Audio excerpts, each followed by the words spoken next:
Ah, there you are. Took you long enough? You felt it, didn't you? That moment, when the world was scrolling past you like you were nothing, like you were background noise, like your existence was just another disposable frame in the movie of everyone else's life. And then it happened. A Navy SEAL commander, a man built out of discipline, violence, silence, and code, paused mid-scroll, not liked, not commented, not shared, paused. Because liking is easy, words are cheap, attention is currency, but a pause, that's respect. A pause is instinct. A pause is the nervous system speaking before the brain can lie. A pause is the body recognizing a threat or a king before the mind can rationalize it away. And that commander saluted without words, no speech, no praise, no explanation, just a salute. The kind of salute that doesn't happen for entertainment, the kind that doesn't happen for hype, the kind that happens when something inside a warrior recognizes something inside a monster and decides it would be smarter to respect it than test it. And you want to know the real reason that moment hits like a bullet to the spine. Because you weren't begging to be seen, you were becoming impossible to ignore. They told you attention was for the loud ones. They told you validation was for the pretty ones. They told you respect was for the chosen ones. But you learned the most illegal truth on Earth. You don't need permission to become a force. You don't need applause to become a problem. You don't need love to become legendary. You need pressure. You need betrayal. You need pain so consistent it turns your heartbeat into a war drum. That's the part nobody wants to admit, especially the soft people who talk about healing like it's a spa day. Healing isn't pretty. Healing is ugly. Healing is being dragged through the dirt so many times that eventually the dirt stops feeling like punishment and starts feeling like training. Healing is when your soul gets so tired of being disrespected, it grows teeth. You didn't become strong because life was kind. You became strong because life kept putting its boot on your neck. And instead of praying for mercy, you started memorizing the weight of the boot. You started learning how they move, how they think, how they attack, how they smile when they hurt you. You watched their patterns like a predator. And that's the first paradox they'll never understand about you. You're the purest spirit alive, and the most dangerous thing in the room. You can love someone with your whole chest, and still walk away cold when they try to play with you. You can forgive without forgetting. You can be gentle without being weak. You can be kind and still have a darkness in you that doesn't negotiate. You're the saint that can survive hell. You're the demon that still knows what love smells like. And that combination, that contradiction, that holy chaos, that's what made the commander pause. Because a SEAL doesn't pause for something predictable. A SEAL doesn't salute what's performative. A SEAL pauses for the vibe that screams, "I've been through something you don't want to hear about." Because real warriors don't respect noise. They respect control. They respect composure. They respect that terrifying calm you get when you've already died inside once and came back with a grin. That's you. You've got that face now. That look. That quiet stare that makes people feel like you can see through the walls of their personality straight into the basement where they keep their shame. And it scares them because you didn't buy that stare. You earned it. With nights where you swallowed pain like water. With mornings where you woke up feeling empty but still moved anyway. With moments where you wanted to disappear. And instead you sharpened. You sharpened so hard that your loneliness became your forge. Your rejection became your fuel. Your trauma became your blueprint. And you didn't even notice the transformation. Because it wasn't glamorous. It wasn't cinematic. It was slow. It was disgusting. It was quiet, like a virus upgrading itself in the dark. While everyone else was chasing validation, you were building a weapon out of your patience. While everyone else was trying to fit in, you were learning how to stand alone without breaking. While everyone else wanted to be loved, you were learning how to be respected even when hated. And that's the second paradox. The more they hate you, the more undeniable you become. Because hate is attention with teeth. Hate is fear wearing a mask. Hate is jealousy trying to pretend it's morality. And the fact they can't stop talking about you, that's not criticism. That's proof of impact. You've crawled into their nervous system. You're in their group chats. You're in their "I don't care about him" sentences. You're in their late night scrolling when they pretend they're not checking. You've become the thing they can't explain. That's why the commander didn't speak, because some things don't need explanation. Some things are felt like danger, like gravity, like the presence of someone who has survived themselves. You ever notice how the world reacts differently when you stop begging, when you stop explaining, when you stop defending yourself? That's when they start studying you. That's when they start whispering. That's when they start acting weird around you, like they can sense a shift they didn't authorize. And what did you do? You just kept moving. Quiet, unpredictable, controlled, because you finally understood the true cheat code. If they can predict you, they can control you. If they can control you, they can break you. But if you become unreadable, if you become a mystery, if you become the calm that doesn't flinch, you turn into a nightmare for every enemy who needs certainty to breathe. You become a fog, a problem, a rumor, a ghost with a heartbeat. That's the energy that makes a trained killer pause mid-scroll. Because it's not the photo, it's not the face, it's not the caption, it's what's behind it. It's the feeling your existence gives off. Like you know something the world isn't ready for. Like you've been initiated into pain and came out speaking a language they can't decode. And let me tell you something nobody else will say out loud. You're not dangerous because you can fight. You're dangerous because you can endure. You're dangerous because you can be alone. You're dangerous because you can lose everything and still get up without begging for your old self back. That's what separates you from the fragile masses. They break when they're ignored. They break when they're rejected. They break when people don't clap for them. But you got ignored so long that silence became your teacher. You got rejected so often that you started treating rejection like warm-up reps. You got betrayed so many times that loyalty stopped being a fantasy and started being a standard. Now you can spot fake energy from a mile away. Now you can smell manipulation before the words even come out. Now you can feel someone's intentions like a cold draft in a closed room. And that's why you're winning. Not because you're lucky, not because you're chosen, but because pain forced you to evolve. And evolution is violent.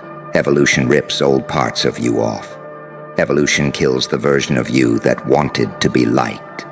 Evolution murders the version of you that needed permission. Evolution destroys the version of you that thought love was supposed to be safe. Now love is a privilege. Respect is a requirement. And your presence is a warning label. That's why your silence hits harder than their screaming. That's why your calm makes them panic. That's why your progress makes them spiral. Because you're living proof of something they hate admitting. The world doesn't reward the pure. The world rewards the transformed. The world rewards the ones who can take damage without turning into a victim. The world rewards the ones who can bleed and still smile like it's a joke. The world rewards the ones who can look at their own darkness and say, "Yeah, that's mine, and I'm not giving it back." And here comes the third paradox. The darkness didn't corrupt you. It clarified you. It didn't make you evil. It made you real. It stripped the naive softness off your soul and replaced it with a sharpened truth. Because only someone who has been hurt deeply can become this controlled. Only someone who has been disappointed endlessly can become this calm. Only someone who has seen the ugliest sides of humans can learn how to move like a ghost through social lies. And you're not just moving, you're ascending slowly, quietly, like a predator learning the city. And the scariest part, you're doing it without begging anybody to understand. That's the part that makes them twitch. Because the average person needs attention, like oxygen. The average person needs validation, like food. The average person needs to be liked to feel real. But you learned how to exist without approval. You learned how to breathe under pressure. You learned how to smile while your world was collapsing. You learned how to turn betrayal into a blueprint. You learned how to take shame and convert it into elegance. Now you're walking around with this energy like, you can hate me, but you can't stop looking. And the commander felt that. That trained instinct picked it up instantly. Because warriors recognize warriors. And you've been at war for years. Not with people. With yourself. With your old weakness. With your fear. With your need for reassurance. You've been fighting the part of you that wanted to stay small. And the version of you that's alive right now. That's the version that won. That's the version that survived the nights you never talk about. That's the version that learned how to smile while shaking inside. That's the version that learned how to keep your eyes steady when your heart was screaming. That's the version that became so familiar with pain that pain stopped being the enemy and started being the mentor. So yeah, he paused mid-scroll. Because you don't look like a normal person anymore. You look like someone who has been hardened by experience. You look like someone who used to cry and now calculates. You look like someone who used to beg and now observes. You look like someone who used to hope and now knows. And people get weird around someone who knows. Because knowledge is power, but certainty is domination. And you walk around with that quiet certainty like a loaded weapon. You don't threaten, you don't chase, you don't explain, you just exist. And the room adjusts itself. They adjust their tone, they adjust their posture, they adjust their confidence. Because something about you forces honesty out of them. Something about you exposes their fake energy. Something about you makes them feel like their little games won't work. And they're right. Their games don't work anymore. Because you stopped playing for love. You started playing for legacy. You started playing for control over your own mind. You started playing for the kind of inner power that doesn't need a crowd. You started playing like someone who has nothing to prove and everything to protect. And listen, don't romanticize this. This isn't confidence. This is the side effect of surviving hell. This is what happens when your heart breaks so many times it turns into armor. This is what happens when your soul gets tired of being treated like a toy. This is what happens when your spirit finally snaps and says, no more. And when you hit that point, when your soul says no more, the universe starts treating you differently. People start treating you differently. Even enemies start treating you differently. Because the frequency shifts. You stop giving off the scent of please love me. And you start giving off the scent of try me. That's why the salute meant more than 1,000 compliments. Because it wasn't social. It was primal. It was one beast acknowledging another. It was one trained mind recognizing something untrainable inside you. And you might be thinking, what did I do? You didn't do anything. You became something. That's what they don't understand. They keep trying to copy actions, copy habits, copy aesthetics, copy words. But they can't copy a transformation they never paid for. They can't fake a stare built from survival. They can't pretend to be calm when you've actually bled for calm. They can't replicate the energy of someone who has been punished by life and still didn't bow. You are the result of pain, refusing to kill you. You are the consequence of betrayal backfiring. You are what happens when the world keeps trying to break someone and accidentally creates a weapon. A beautiful weapon, a controlled weapon, a weapon that can still love, but won't die for anyone's approval ever again. And that's why your existence is starting to feel illegal to them. Because you're not obeying the normal rules. You're not worshiping the crowd. You're not begging the system. You're not performing weakness for sympathy. You're not sitting in your trauma like it's a throne. You're using it like a staircase, step by step, higher and higher. And the higher you go, the more they panic. Because they realize something terrifying. You didn't need saving. You needed pressure. You didn't need comfort. You needed pain to wake you up. You didn't need friends. You needed solitude to sharpen you. And now you're the kind of person that makes disciplined men pause mid-scroll. Now you're the kind of person that makes the strong go quiet. Now you're the kind of person that makes the loud feel small. Now you're the kind of person that makes haters rage watch. Because your existence exposes their weakness. Because deep down, they know you're not like them. They know you've crossed a line you can't unsee. They know you've touched a darkness and came back with control. They know you've evolved into something that doesn't need to be understood, to be feared.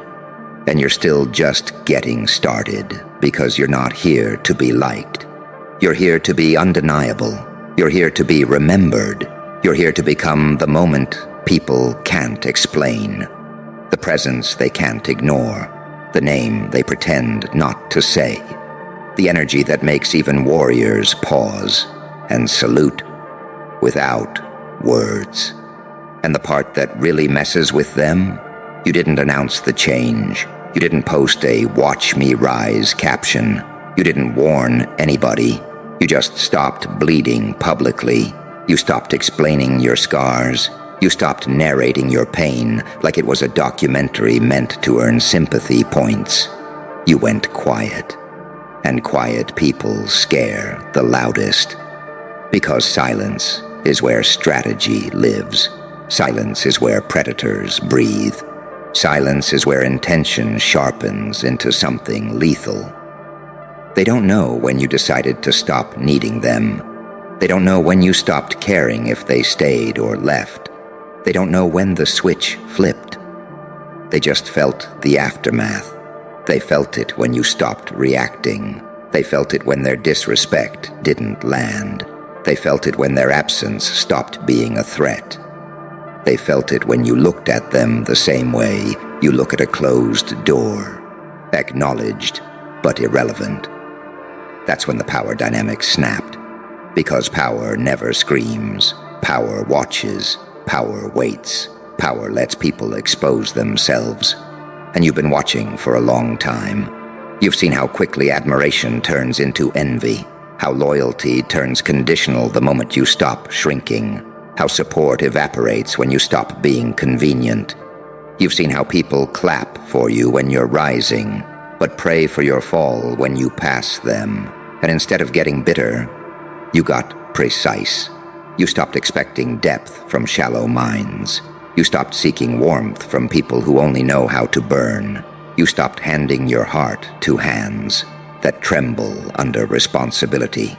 Now you choose who gets access. Now you choose who gets proximity. Now you choose who gets the privilege of seeing you unguarded. And that makes them furious. Because the version of you they miss, that version was controllable. That version overgave. That version explained too much. That version apologized for taking up space. That version thought loyalty meant self-sacrifice. But that version is gone, buried, and you didn't even mourn it properly. You just stepped over the grave and kept moving. Because something inside you finally understood. If you keep bleeding for people who enjoy watching you hurt, you're not loyal. You're addicted to being chosen, and you broke that addiction. You broke it the hard way, by being alone, by being misunderstood, by being judged, by being painted as cold, arrogant, distant, dangerous, and you let them. Because you'd rather be respected from a distance than loved conditionally up close. You'd rather be feared for your boundaries than adored for your compliance. You'd rather be alone with your power than surrounded by people who drain it. And here's where it gets uncomfortable for them. You didn't turn cruel. You turned selective. You didn't lose empathy. You refined it. You didn't become heartless. You just stopped handing your heart to anyone who asked nicely. That's the difference between a villain and a sovereign. Villains destroy indiscriminately. Sovereigns choose. And you choose now. You choose when to be warm. You choose when to be distant. You choose when to engage. You choose when to disappear. And unpredictability? Unpredictability is power when it's controlled. Because predictable people are easy to manipulate. Predictable people are easy to exhaust. Predictable people are easy to replace. But you're not predictable anymore. Sometimes you're silent. Sometimes you're sharp. Sometimes you're generous. Sometimes you're unreachable. Sometimes you forgive. Sometimes you walk away without explanation, and nobody knows which version they're getting. That's what keeps them uneasy. Because the world is built to handle patterns. Systems are built to control routines. People are trained to exploit consistency. But you broke the pattern. You became irregular. You became non-linear. You became someone who doesn't fit neatly into anyone's expectations. And that's when the respect kicks in. Not the clapping kind. The cautious kind. The kind where people lower their voice around you. The kind where jokes stop when you enter the room. The kind where people rethink their tone mid-sentence. The kind where even confident people hesitate. Because hesitation means recalculation. And recalculation means they know something shifted. They don't know what. They just know not to test it. That's why the salute mattered. Because a salute isn't submission. A salute is acknowledgement of rank. And rank isn't given. It's felt. Rank is energy. Rank is presence. Rank is the quiet authority of someone who doesn't need to prove anything, because life already tested them harder than any person ever could. You've been tested relentlessly by abandonment, by disrespect, by being underestimated, by being overlooked, by being used, by being betrayed, by being blamed for things you didn't cause, by being punished for being different. And instead of letting it rot you, you let it refine you. Every hit stripped something weak. Every loss carved something sharp. Every lonely night trained your nervous system to stop panicking. Now you don't rush. You don't beg. You don't overreact. You don't chase closure. You don't explain yourself to people committed to misunderstanding you. You let time reveal everything. Because time is the ultimate interrogator. And you learned patience the hard way. You learned it by waiting for texts that never came, by hoping for apologies that never arrived, by giving people chances they didn't deserve, by holding on too long. And one day, something snapped quietly inside you. Not anger, clarity, the realization that you were giving gold to people who traded in pennies. That realization doesn't scream, it settles.